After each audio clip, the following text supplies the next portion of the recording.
crap goes. Cue the opening, right? Kill the opening. Okay, right. Oh. I gotta ask America. I gotta ask. What the fuck? What the what the what the fuck has gone wrong? What's gone off into people's heads? Where's this crap going? And where's it been? And what the hell did y'all do with Christianity as I knew it? Yeah, we need to talk about a little bit of that crap today, and that's how video is going to go. My grandfather was a minister damn near his entire life. Back in the day when he had no money, he had no problem. He was a truck driver and then a mechanic.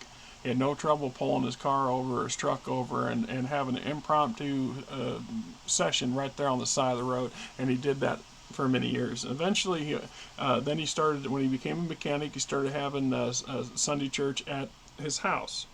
And tiny as it was, and then because I went there more than a few times with my mother, and then he bought a small one-room schoolhouse on the south side of Des Moines. It was what's called the South Side Bottoms. It's actually a very depressed neighborhood, especially back then. It's come a little bit further along since then, but it's still kind of the ass end of the city, and which a lot of my relatives lived in that general vicinity. So anyhow,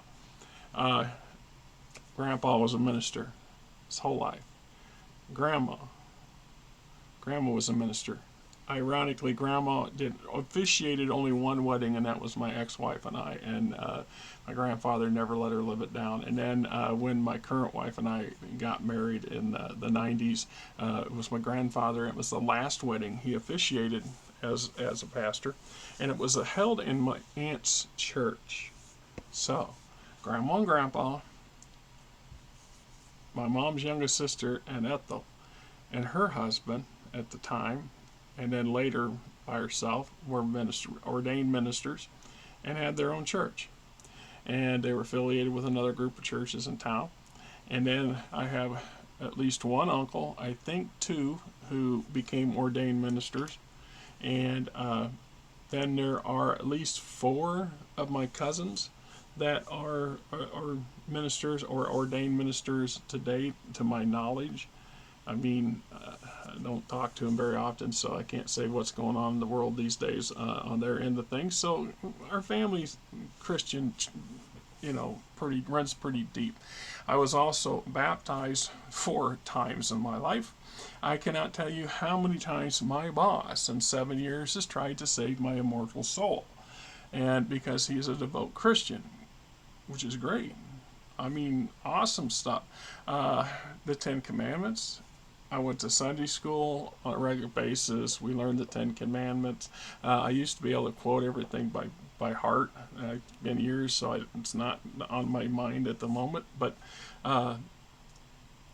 there's a lot of things that I was taught in my youth and as I got older. So, and since we're on that table, since we're having this little bit of dialogue, or you're listening to me babble if you haven't tuned away and stuff, which is fine. But here's the thing, right?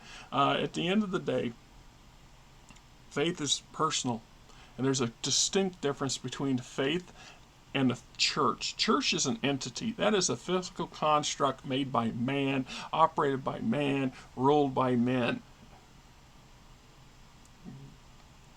Just saying. Hello? Hello? Can you not see it? So anyway, I grew up with a lot of this stuff. And this wasn't a thing, it wasn't a saying when I was younger, but some point in the last 20 years it's become, what would Jesus do? What would Jesus do? Right? Yeah. So what would Jesus do? I mean, if we're looking at that sort of stuff, and we have to wonder, what's going on, and oh, for Pete's sake, you gotta love it. Got 100 buttons here, and I don't know where the hell anything's at. Okay, so we're down here in a different button, and we get this crap straightened out, right? Yeah. So Jesus saves. Yeah, right? Jesus saves. Jesus, what would Jesus do? Would Jesus storm the White House or the Capitol building? Would Jesus incite people to encourage people to do that thing? Would that be something Jesus would do? I don't. I'm sorry, but that is not how I was raised. That's not the Jesus I understand. That's not the Christian belief. Now, let's get on side with this. Would Jesus storm the Capitol building? Yeah, yeah, he would have done just that. He says it right there in the Bible. It's quite clear that he had no problem attacking the money changers, going after people with wealth and means. He just stormed. He just stormed the stock exchange for sure. You know, Lehman Sachs and Capital One and any other big ass frickin' banking and credit company out there. Yeah, he'd kick your doors down and kick your stuff around. You know why? But why would he have people exploiting people of lesser means, or because somebody's trying to overturn the government or something? Jesus would not have gotten involved with the government thing. As a matter of fact, the Bible, the Old Testament, talks about, give to Caesar, unto Caesar what Caesar is due. Pay your taxes, pay your property, be a responsible citizen, vote. All that stuff is something you and I are supposed to do as adults in the country, in America. Now, we have the beautiful choice called freedom to actually not do those and not participate in them. But would Jesus have stormed the Capitol and demanded that they hang Mike Pence? Would Jesus have been out there with a noose in his hand screaming, hang Mike Pence, or demanding for Nancy Pelosi to come forward to face judgment? Is that how Jesus would do something? The fuck he would. That's not how we were taught. That's not how the Christian faith is supposed to be. On the other hand, though, this is where we get into that problem. We're on a two-handed scenario. What would Jesus do and what would God do? Because God's an angry God. It's well established in the book, in the Christian philosophy, Jewish faith, and in the Muslim faith, that God's an angry person. He has no problem doing some pretty effed up stuff to people, especially if you have it coming to you. If you go by the historical, ancient, mythological basis for all of this stuff. As a modern faith, I don't have a lot of faith in the church.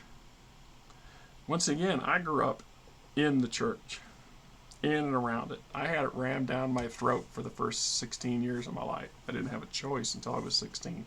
Once I turned 16, I was encouraged, but was not forced to go, and I didn't go. And in part was because I had trouble getting over the hypocrisy of everything I saw. One relative, and I won't name names, that the family lore, our family history, our family story says he made his family eat macaroni and cheese for months so he could save money to buy himself an expensive pair of fancy cowboy boots so he would look good on the pulpit at church on Sundays. And it was the number 300 is stuck in my head I've heard this story since I was in my teens. And so I believe it's true. And I know the individual, and I know their family, and I was around them enough to know how they lived and how they were, their lives were growing up compared to my own and compared to my other relatives. And so I know that they were often on the very struggling end of things. I know that he changed jobs several times, and he really wanted to be the head honcho of a church and never quite achieved it. Sometimes there's something to be said about walking in the shoes of others, and sometimes there's something said to be about actually walking the walk that you talk. And so I seen that in a lot of ministers in various faiths. Now I was raised in the Pentecostal church, fire and brimstone and holy rollers and speaking in tongues and having flipping out in church on Sunday night and praising and flopping around and going into siege and spasms, all that stuff. Seen it all. And experienced a little bit of it my own. Sometimes you do things to make yourself feel, for other people to want you to be accepted. So you sometimes will act like your peers act, whether you believe it or not. And sometimes you will get sucked into something because you feel that this literal spirit of the excitement around you, and some of that plays out. And this is a dangerous part of any organized religion because it can lead to stuff like this. It can lead people to misuse the faith and the faithful for their own nefarious purposes and their own nefarious reasons. And it's not too far off from them flipping that switch from people going from law-abiding citizens who try to do what the Bible tells them to do and try to live a virtuous life and try to do what Jesus would do. And people who would literally kill you and your mother and burn your house down and gleefully march on to the next one because somehow they've got their passions inflamed and then their virtuous mindset engaged. And we see too much of that today. Way too much of that. And what is one of the things that I've noticed, and this is just part of my job, is servicing a number of churches too. Places that have community kitchens have to have grease traps. They have to have those hoods cleaned, and they have to have the traps maintained. And so that's where I step in. And I have a couple churches where they're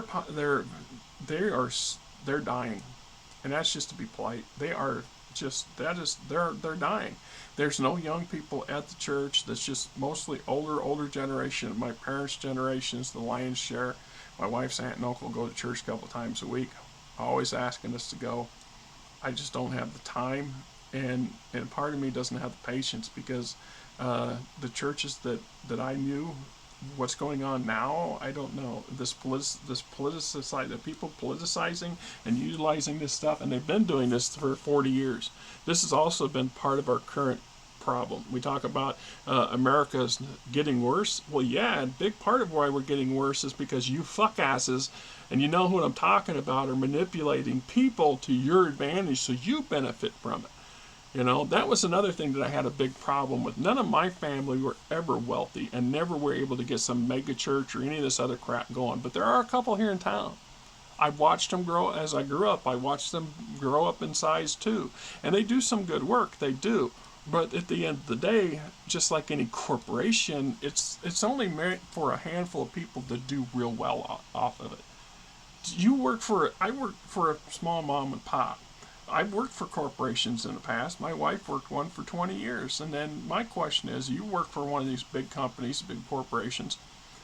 Do they really have your best interests at heart? Do they really have your best interests at heart? Are you really a member of the team? Are you really an invaluable component in that cogged machine that makes that factory run, or that corporation, that office do its business, or whatever?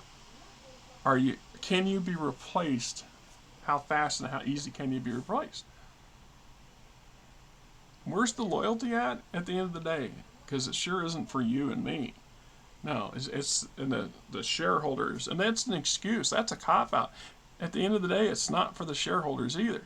Oh, that plays a part and role. No, it's about the handful of top people and the owners of the company and the people who still get a check but don't ever have to show up for work. That's like the Jeff Bezos of the world and stuff. They're so freaking wealthy. Truth is, maybe Elon Musk would have been far better served to just buy his corporations and let somebody else run them who is hungry than him meddling with crap, because it sure seems like he's his own worst enemy. But the truth is, he could call it in and not show up, not have to do the work anymore because he's that damn wealthy. All right, so at the end of the day, you're talking only a very tiny percentage of the corporation, that huge pyramid of people that stand on top of all of the people below. It's only the top percent that really benefit from anything the company does. I mean, we benefit how? You work every day. I see it weekly, and it becomes blatant to me. I could make $1,000 and it'll be gone. It takes me all week to make that $1,000, like damn near 60 hours of work to get it, and about 75 hours because of my way my schedule's laid out to get that $1,000 take home check, and then blow most of it on paying bills. Now, if I could consistently get that every week without dying from overworking myself, because there's the other side of that. The corporations, they don't care. It's just like the politicians, they don't care. The people who spun up all these fine, mellow Americans into doing this stupid stunt didn't do it because they actually care about the country. They care about their control, their portion of the country, their power base, what they get out of everything. And then you have to ask yourself, really? What would Jesus do?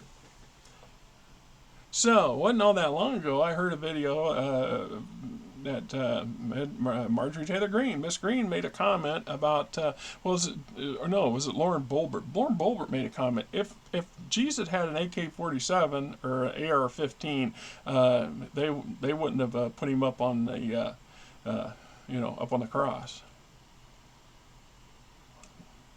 Quite plausible.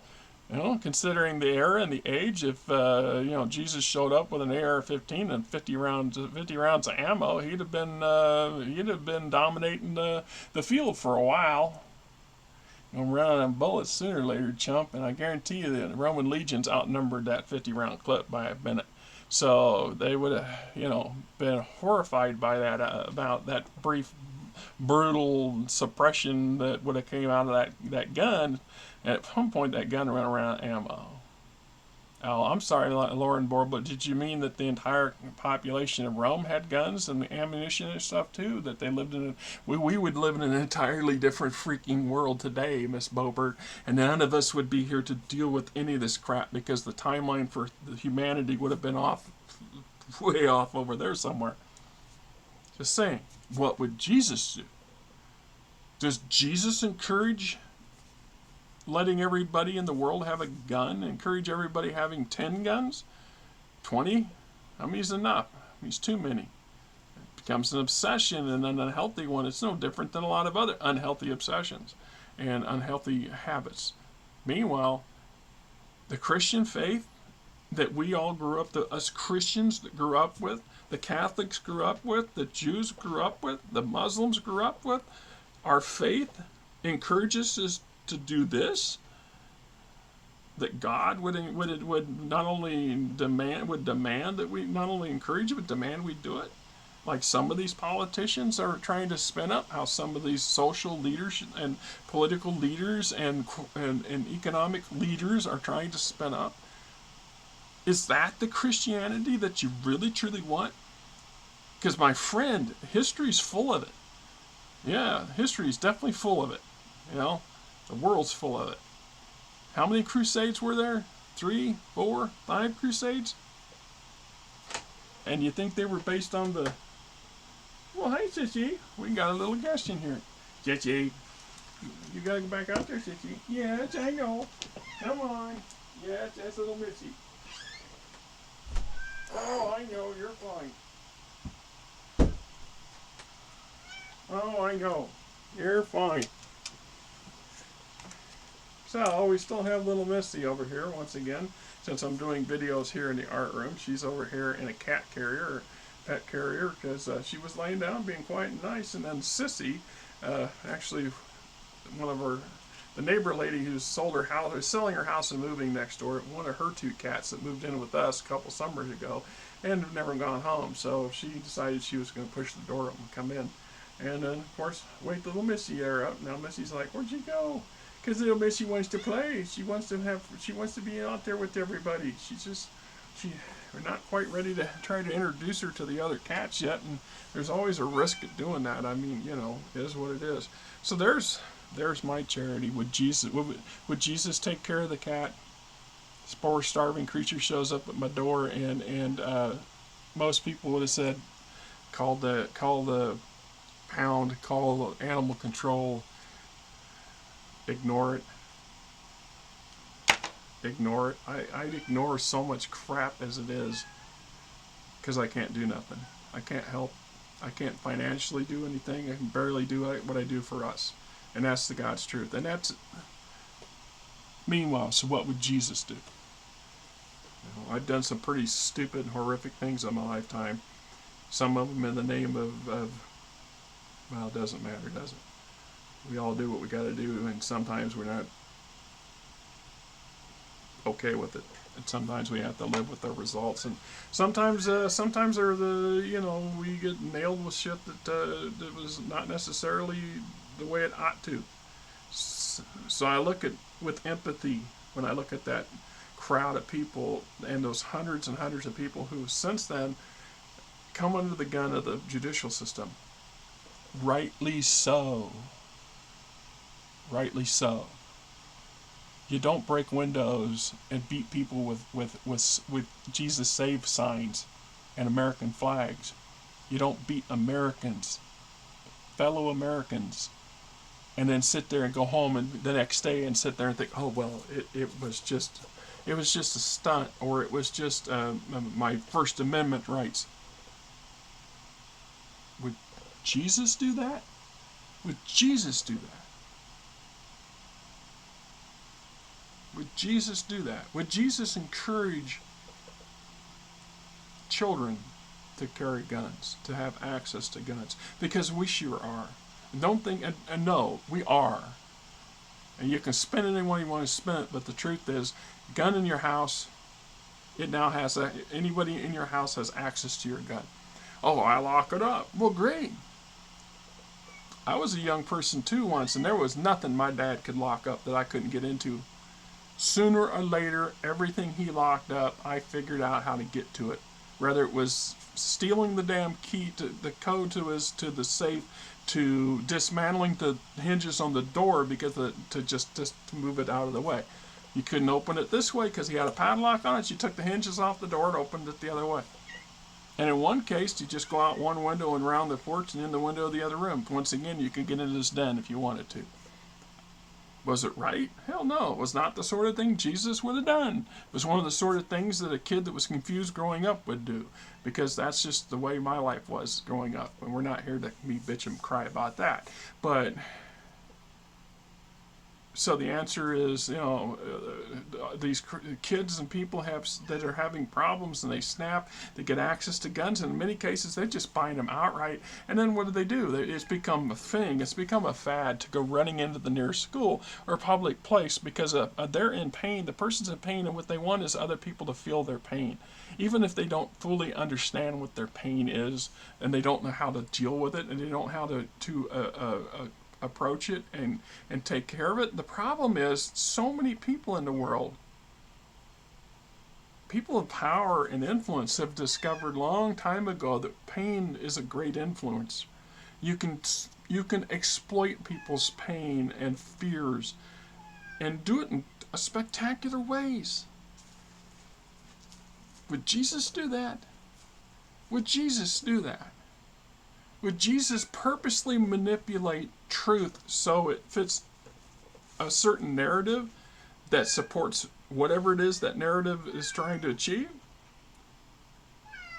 Yeah, actually Jesus would do that. You know why? Because that's the very sort of thing that the religion does to encourage other people. So if you're not a member of our religion, you want to be a member, and we want to use peer pressure, but we're also going to manipulate the situation, manipulate your own fears and your own knowledge.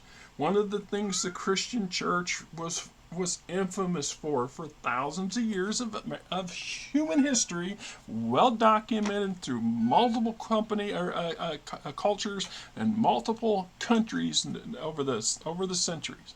It's just how the faith of all faiths, the churches of all faiths, have operated.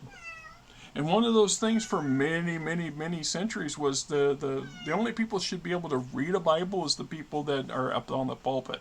So only the God's select chosen few should be able to understand and read the stuff and to make decisions that from there they give their spin on it to the people. So that's what made I think is that. Martin Luther or Saint Luther, or whatever the hell his name was, he broke off from the Catholic Church and formed the Lutheran Church or Methodist Church. He broke off so because he believed people should be able to read. And one of his caveats, there was many other reasons he broke away from the official Catholic Church of the era, but in part was because he wanted the masses to have more direct knowledge of God and access to God, and so he used Gutenberg's press principle to mass produce Bibles for the first time, and that put them in the hands of more and more and more people, and and I imagine those were still hideously expensive back in that era. So the more and more hands were fewer, quite few, and mostly in the top, people with wealth and means and an education that would make use of, at least have knowledge of what a book is and how to use it. I mean, that that appalls me today, and it scares me to know a little bit of just how much our current population is ignorant of basic stuff when it comes to things like math and reading, writing, and arithmetic.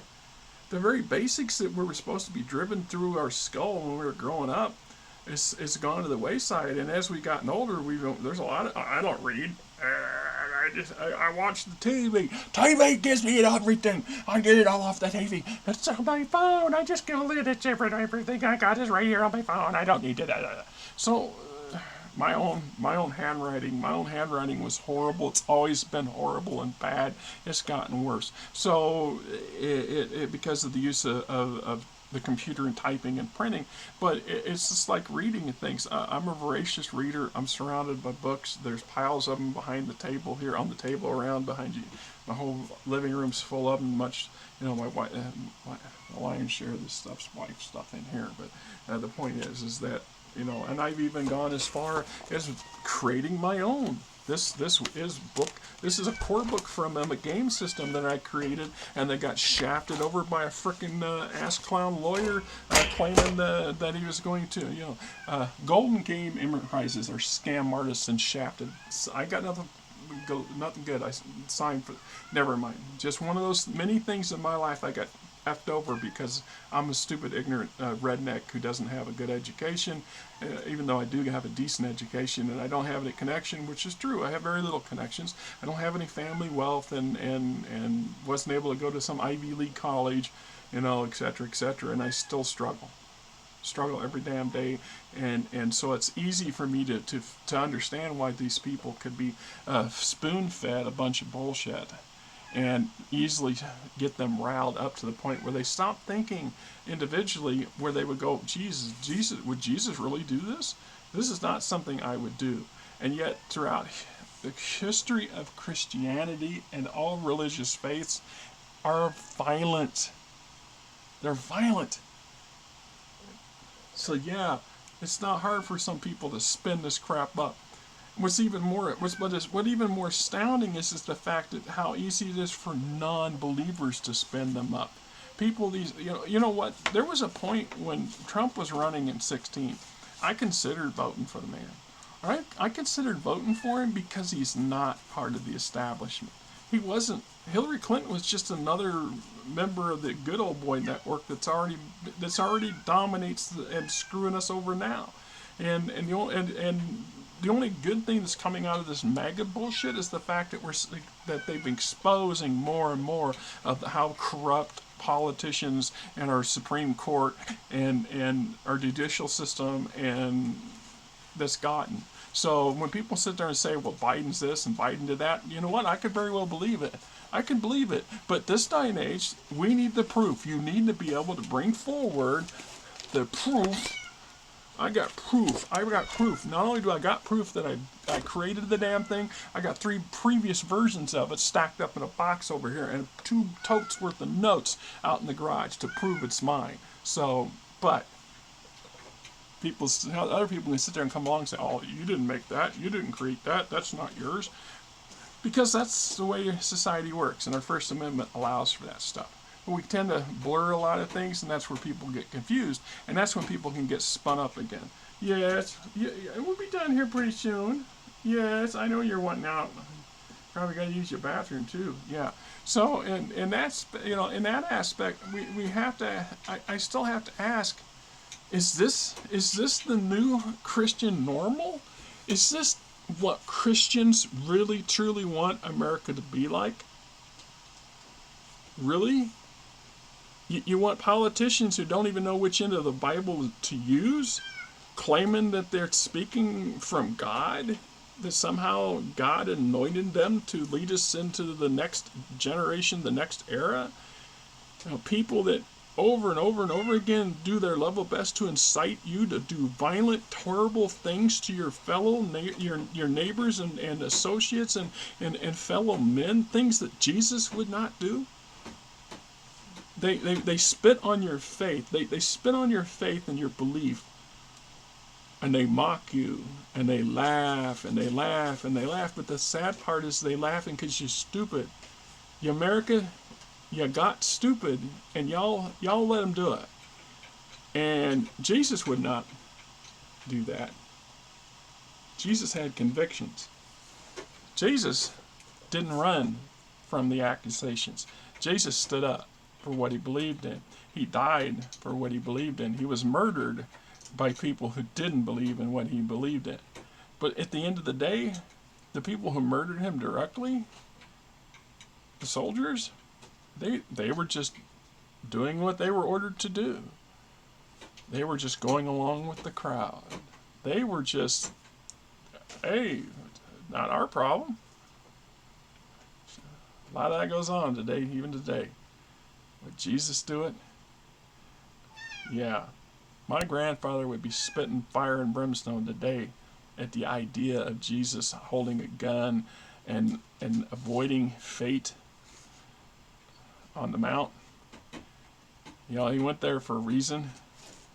They took him there, and it was with his permission, not against his will. With his permission. Full knowing full well the horror and the torment he was about to be placed upon him, and he was already had suffered from, already in their captivity in their hands. This was just going to be the end of it, but it was for a purpose. So Miss Boebert, you fail to understand the very concept of what Jesus was doing and why he went there, and why he went on to he allowed them to put him on the cross. And why he died on the cross for us, our sins, our future, our children, our friends, our family. It's just like everything in the Bible that I was taught growing up. The Christian faith, I grew up Pentecostal church. I don't know how many Assembly of God churches. I can name 5 off the top of my hand that my family was affiliated with, 2 of which were related to family, actually run by members of our extended family. I'm just saying, at no point in any of those churches did they ever advocate that we needed to do violent actions to perpetrate a political agenda.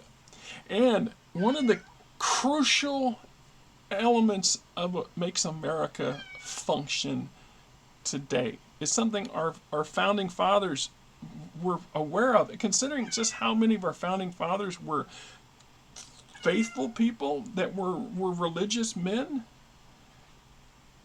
it's the fact that they saw that religion and politics have no place together. Religion and government do not belong hand in hand. And for those of you who really think we should have a Christianity or any kind of religious faith running the United States government at all, I'm telling you, man, all you got to do is look at Iran, Iraq, half a dozen stands out there, 3 or 4 countries in Africa, a couple in South America. But to really, really look at Iran real hard at what a religious, theocratically ran country operates and looks like. And even within their theocracy, they know they have limits that they can pursue. Their population will murder them. You can only push your population so far. You can only incite them so much before they either become indifferent to it, which is dangerous too, because then they fail to react and act when it really matters, or you cried wolf too many times, and we're just not, Hello, Donald. Donald, called little Donnie called Wolf too many times. You can't whistle at the dog constantly before eventually that dog gets fed up with you. It stops listening to the damn whistle, or worse, turns on you and bites your damn arm or your leg or your face, each damn face, because they get fed up with it. So you can't keep crying at your base to come save you, to rise up and to riot in the streets, and expect them to keep doing that when nothing. The only thing that comes out of it is pain and suffering for them. It's just, would Jesus do any of this crap? Really? Would Jesus be up there next to Trump with an arm, throw an arm around his shoulder and raise up an AR-15 in his other hand and say, "This is my man, this is my candidate right here. You need to take this guy here because this is the guy"? Meanwhile, take a look at that little picture up there in the right corner. I come across that last night and I was looking at it and I says, that stands out, because you know what that does? That doesn't look to me like Jesus Christ with a gun, because that's what it's supposed to be. That's supposed to be the new Jesus Christ poacher for your home, Christian America, because this is what the Christian radical right, or whatever the F you guys call yourselves, all these acronyms and weird ass freaking monikers and stuff. You get exhausted just trying to keep up with what's what, who's who, and who changed what and where. So in the same scenario goes in this case. This little dude up here in the frickin' corner looks more like a terrorist to me than any savior ever. If that's the kind of savior you think we need, America, well, boy, we are so screwed. We are so screwed. And little Missy here's, she's better off. She's better off I just turn her back loose in the street and take her chances with the traffic on 2nd Avenue over here, because than we have for what's going on, what's coming up next. Because this crap politician bogus movement of bullets or ballots kind of crap. Are you really there are certain persons and certain elements of this country that are foaming at the mouth for a revolution. There have been a lot of people on both the left and the right. There's a lot of poor folks that are tired and desperate and tired of being desperate and tired, and they're getting pushed harder and harder by these radical groups who are trying to exploit them to do stupid shit. And it's just a matter of time before that stupid shit gets ratcheted up. Will we have a civil war in the streets? Will Americans shoot at Americans? Will Americans start killing each other over politics? We're already doing that. We're already doing that. Would Jesus do that? Just asking, my friend, would Jesus do that?